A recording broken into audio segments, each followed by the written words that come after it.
Wa wassalatu wassalamu ala nabiyyina Mustafa wa ala alihi wa ashabihi ila yaumil wafa, amma ba'd. Rabbi shrah li sadri wa yassir li amri wahlul 'uqdatam min lisani yafqahu qawli. Allahumma 'allimna bima yanfa'una wanfa'na bima 'allamtana wa zidna 'ilman nafi'a.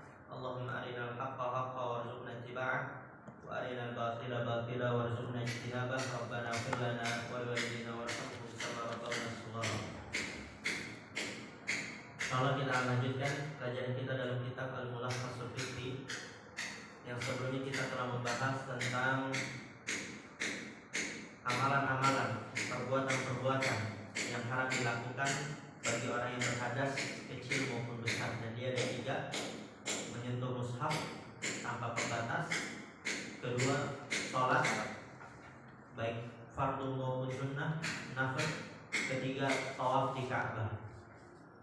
Sekarang kita akan masuk kepada amalan yang haram dilakukan oleh orang yang berhadas hadas besar saja. Dan nanti akan disebutkan ada 2 amalan. Qala al-mu'allif rahimahullah ta'ala wa hafizahullah,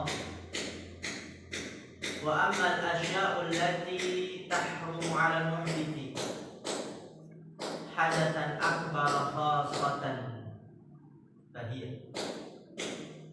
Adapun sesuatu yang haram, sesuatu yang haram atas orang yang berhadas hadas besar secara khusus, fahiyah, maka dia adalah yang pertama, yahrumu 'alal muhdithi hadatsan akbar qira'atul Qur'an.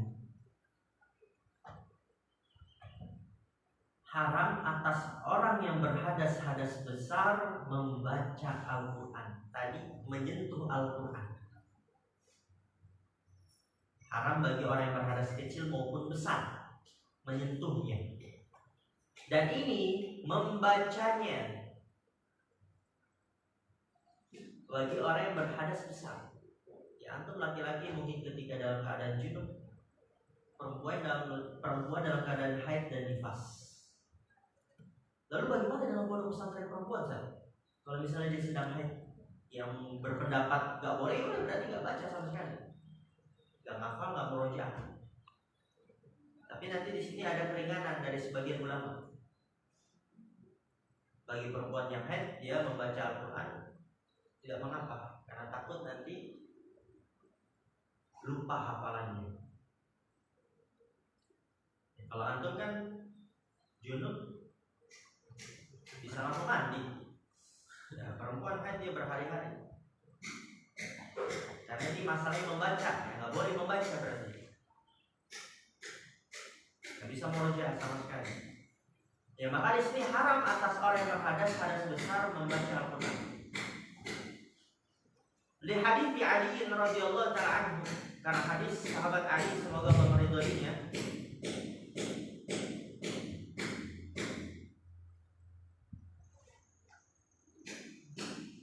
La yahjubuhu, yakni an-nabiy sallallahu alaihi wasallam, anil Qur'ani syai'un laisa al-janabata.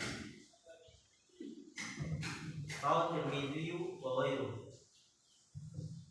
Hadis dari Ali radhiyallahu ta'ala anhu, ia mengatakan la yahjubuhu, tidak ada yang menghalangi, yaitu siapa? Nabi, yakni nabi, tidak ada yang menghalangi Nabi sallallahu alaihi wasallam anil Qur'ani, dari Al-Quran, syai'un, sesuatu apapun. Tidak ada yang menghalangi Nabi SAW dari Quran sesuatu apapun. Laisal janabah, kecuali janabah, yaitu hadas besar. Berarti janabah menghalangi Nabi dari membaca Al-Quran. Maksudnya akan tidak membacanya. Adapun selain janabah, maka beliau SAW membacanya. Diriwayatkan oleh Tirmidzi dan selainnya. Walafdul Tirmidzi, dan lafaz dari Imam Tirmidzi, yuqri'una al-Qur'ana ma lam yakun junuban. Rasul SAW membacakan kepada kita Al-Quran. Karena pada saat itu kan tidak ada mushaf seperti kita. Rasulullah diturunkan wahyu melalui malaikat Jibril, dan Rasul membacakannya itu kepada para sahabat. Jadi di sini Dalam lafaz Imam Tirmidzi, yuqri'una al-Qur'an, Rasulullah SAW membacakan kepada kita Al-Qur'an. Malam yakun junuban, selama beliau tidak junub. Jadi kalau junub, beliau tidak membacakannya kepada para sahabat.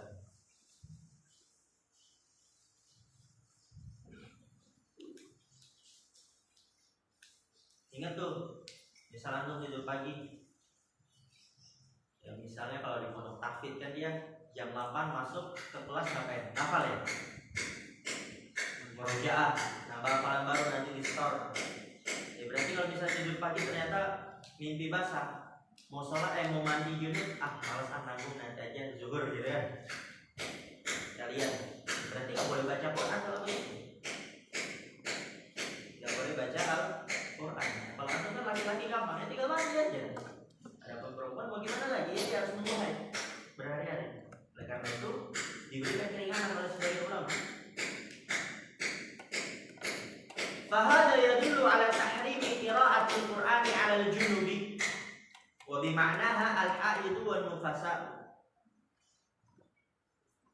Fahada yadullu ala tahrimi qira'atil Qur'an, maka ini menunjukkan atas pengharaman membaca Al-Qur'an 'ala al-junub, atas orang-orang yang junub, ada sesat. Wa bima'naha, dan yang dengan semaknanya, semakna dengan junub, ya haid, perempuan yang haid, makna dengan junub ya, karena sama-sama ada sesat. Wa nufasa, dan perempuan yang nifas, ya nanti kita juga pelajari apa itu nifas. Walakin rakhasa ba'dul ulama'i, akan tapi sebagian ulama rakhasa. Apa rakhasa? Memberikan keringanan. Ya, sebagian ulama memberikan keringanan. Seperti salah satunya Syekhul Islam Ibnu Taimiyah rahimahullah memberikan keringanan kepada siapa? Lil haidi an taqra'al Qur'ana. Ya, memberikan keringanan kepada perempuan yang haid, dia membaca Al-Qur'an idza khasyiyat nisyanahu, apabila takut melupakannya, melupakan Al-Qur'an.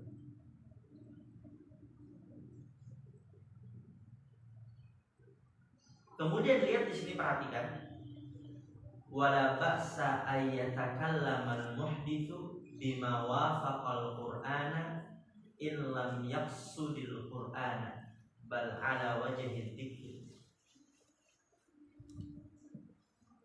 Ada orang yang berhadas harus besar.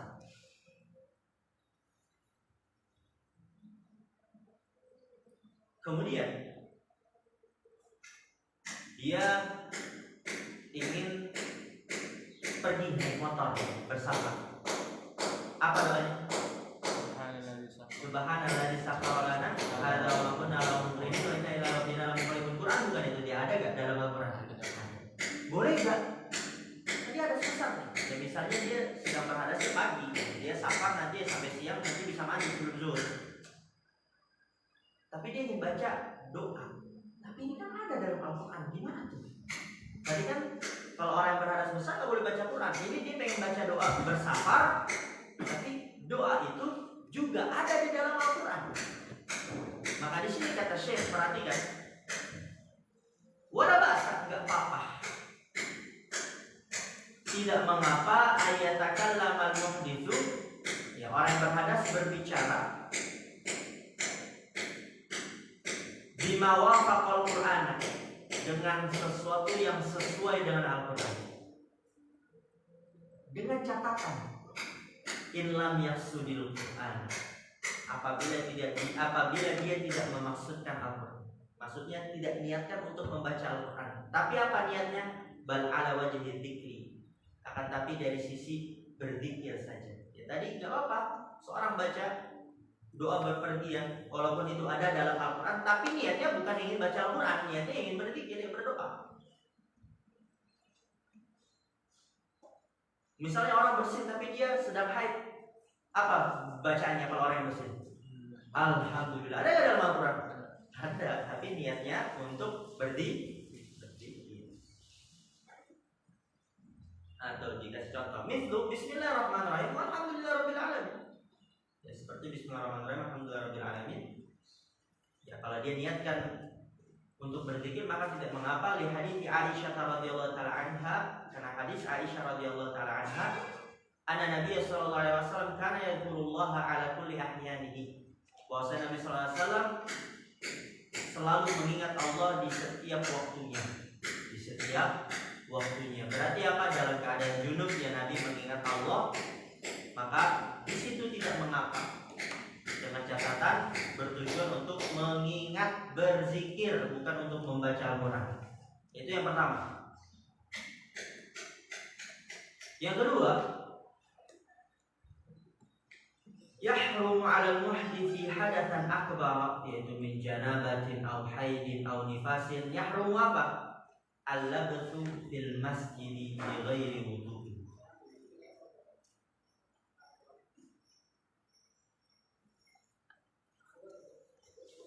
Biqaulihi ta'ala, ya ayyuhalladzina amanu la taqrabus salata wa antum sukara hatta ta'lamu ma taqulun wa la junuban illa 'abiris sabil hatta taghtasilu. Yang kedua, yahrumu 'alal muhdis, haram bagi orang yang berhadas atas orang yang berhadas hadas besar seperti janabah, haid atau nifas, al-labthu fil masjid, menetap di masjid, misalnya dengan kajian. Di wudu, tanpa wudu. Jadi kalau misalnya dia sedang hadas besar, janabah, ya pengen misalnya mandi besar nanti ketinggalan kajian. Atau perempuan yang haid, kalau dia tidak dengar kajian, ya nanti dia tertimpa futur atau ketinggalan ilmu, misalnya dia penuntut ilmu, maka tidak mengapa menetap di masjid tapi berwudu. Yang nggak boleh itu tanpa wudu. Ya, jadi wudu itu menjadi lebih ringan lagi hadasnya. Menjadi membuat lebih ringan hadasnya. Jadi nggak boleh menetap di masjid tanpa wudu. Kalau ada perempuan yang haid, misalnya tuh di rumah pulang, mak ayo mak kita ke kajian, mak lagi haid, gimana boleh menetap ke masjid gitu, menetap untuk mendengarkan kajian? Oh boleh aja, yang penting wudu dulu, baru nanti menetap di masjid. Liqaulihi ta'ala, karena firman Allah Ta'ala, ya ayyuhalladzina amanu la taqrabus shalah, wahai orang-orang beriman janganlah kalian dekatkan salat, wa antum sukara, dan kalian dalam keadaan mabuk, hatta ta'lamu ma taqulun, sampai kalian mengetahui apa yang kalian ucapkan, sampai kalian sadar gitu dari mabuknya. Wala junuban, dan tidak boleh juga junub, orang yang berkeadaan dalam keadaan junub hadas besar, ila abiris sabil, kecuali orang yang melewati, hatta taghtasilu, sampai kalian mandi, yaitu mandi besar. Jadi situ nggak boleh berarti orang yang berhadas besar untuk menetap di masjid. Tapi tadi dikatakan kalau dengan wudhu maka tidak mengapa. Aila tadkhulul masjid lil baqa'i fihi, jangan kalian masuk dalam masjid untuk menetap di dalamnya. Ya, tapi diusahakan bagi perempuan yang haid, bagaimana agar darahnya tidak terkena sejadah di masjid. Karena sekarang alhamdulillah ada pembalut kan, bukan pembalut yang bisa menahan darah agar tidak jatuh terkena sejadah masjid. Wa liqaulihi sallallahu alaihi wasallam, karena sabda Rasulullah sallallahu alaihi wasallam, la uhillal masjida, aku tidak menghalalkan masjid, li haidin wala junubin, untuk perempuan yang haid dan atau laki-laki dan perempuan yang sedang janabah junub. Rawahu Abu Dawud, diriwayatkan oleh Abu Dawud dari hadis Aisyah, wa sahahahu Ibnu Huzaimah, dan disahihkan oleh Ibnu Huzaimah. Perempuan bisa mimpi basah enggak? Bisa. Ya. Jadi mereka juga ada dalam keadaan junub. Kemudian ini yang tadi Anda katakan. Fa idza tawaddaa man alaihi hadatsun akbar jazalahu al-labsu fil masjid biqaulihi aqaid, itu bisa labsu bisa lubsu ya. Ra'aitu rijalan min ashabi Rasulillah sallallahu alaihi wasallam yajlisuna fil masjid wa hum mujnibuna idza tawaddau wudu as-salati Wal hikmatu min hadzal wudu'i takhfiful janabati. Fa idza tawadda'a, apabila seseorang berwudu, man alaihi hadatsun akbar, orang yang dia memiliki hadas besar, jazalahu lubthu, boleh baginya menetap di masjid. Liqauli Atha, karena perkataan Atha seorang imam dari tabi'in, Ra'aitu rijalan min ashabi Rasulillah, suatu ketika aku melihat para lelaki dari sahabat-sahabat Rasulullah SAW, yajlisuna fil masjid, mereka duduk-duduk di masjid, wa hum junubun, dan mereka dalam keadaan junub. Boleh idza tawaddau wudu as-shalah, apabila kalian berwudu dengan wudunya salat. Apa hikmah dari ini yang bisa kita ambil? Wal hikmatu min hadzal wudu'i, hikmah dari wudu ini takhfiful janabati, yaitu meringankan janabah, meringankan hadas besar.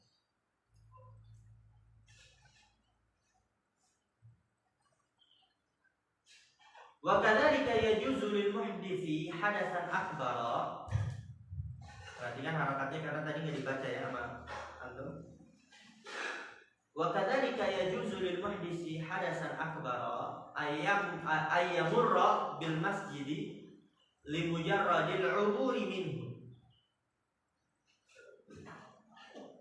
min ghairi julusin fihi, liqauli ta'ala illa 'abiri sabil, ay mutajawizina fihi lil khuruji minhu, wal istithna'u minan nahyi ibahatun, fayakunu dhalika mukhassisan li umumi qawlihi sallallahu alaihi wasallam la uhillul masjida li haidin wala junubin.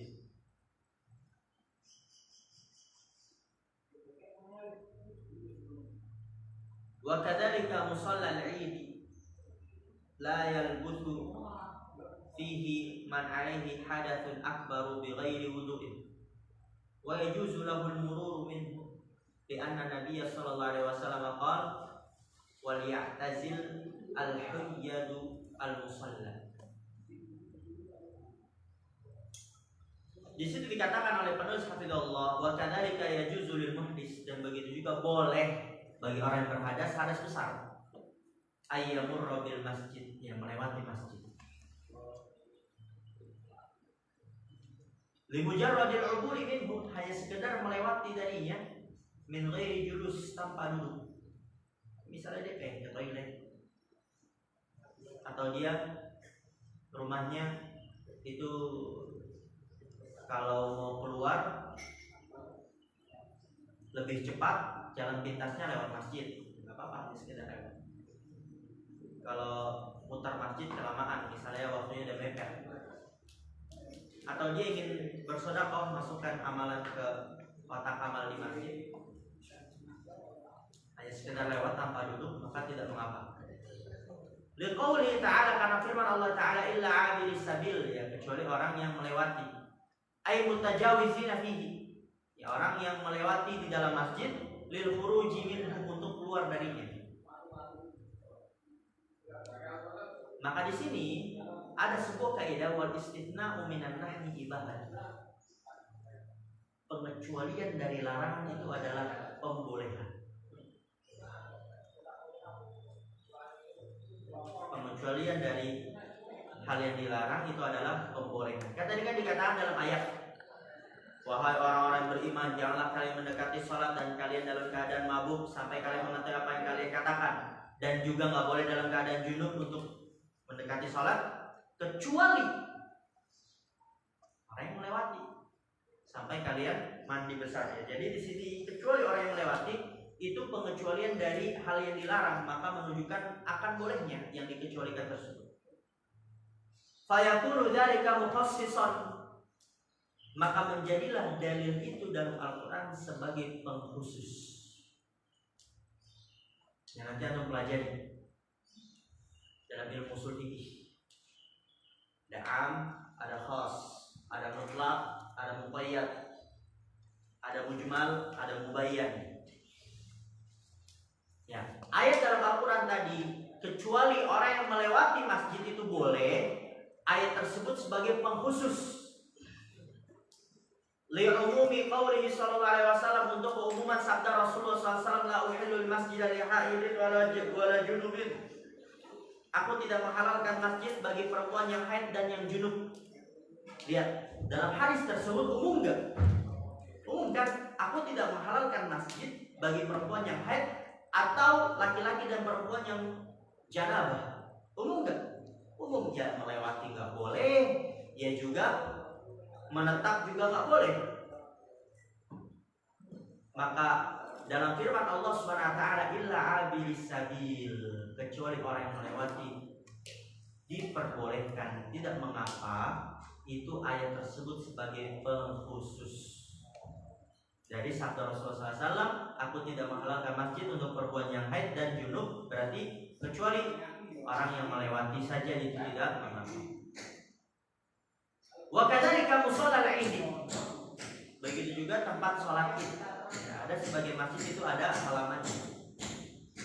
Halamannya ya kadang juga dikasih keramik. Tahu anda ya? Masjidnya besar, halamannya dikasih keramik. Yang biasa itu digunakan untuk sholat Id. Berarti kalau ada kajian ya bisa juga menetap di situ kan. Walaupun ya tempat sholatnya nggak di situ. Tempat sholatnya di dalam masjid yang ada ruangannya. Luarnya itu biasa dipakai untuk sholat Id saja. Biasanya masjid agung. La yalbudu fihi man alaihi hadatsun akbar. Tidak boleh menetap di dalamnya atas atau bagi orang yang memiliki hadas besar. Bighairi wudu, tanpa wudu. Tanpa wudu. Ya kan seringkali itu orang-orang Indonesia pergi mengelilingi, menjumpai masjid-masjid agung gitu kan, dia naik bis beramai-ramai. Ya kalau misalnya ada perempuan yang haid, dia ingin masuk ke dalam masjid, dan pasti duduk-duduk ramai-ramai, baik duduk di masjid ataupun di halamannya, karena itu juga digunakan untuk sholat Id, maka harus berwudu. Kalau tanpa wudu nggak boleh. Wa yajuzu lahul mururu minhu, dan boleh baginya melewatinya. Karena Nabi sallallahu alaihi wasallam qala, karena bahwa Nabi sallallahu alaihi wasallam bersabda, wal ya'tazil, hendaknya menjauhi al-hayyaju, para perempuan yang haid, al-musalla, tempat sholat. Hendaknya para perempuan yang haid menjauhi tempat sholat. Maka di sini mencakup juga sholat di waktu, yaitu di dalam masjidnya, ataupun sholat Id, yaitu di halamannya. Alhamdulillah. Sampai di hadal qadar. Subhanakallahumma bihamdika, asyhadu an la ilaha illa anta, astaghfiruka wa atubu ilaik. Assalamualaikum warahmatullahi wabarakatuh.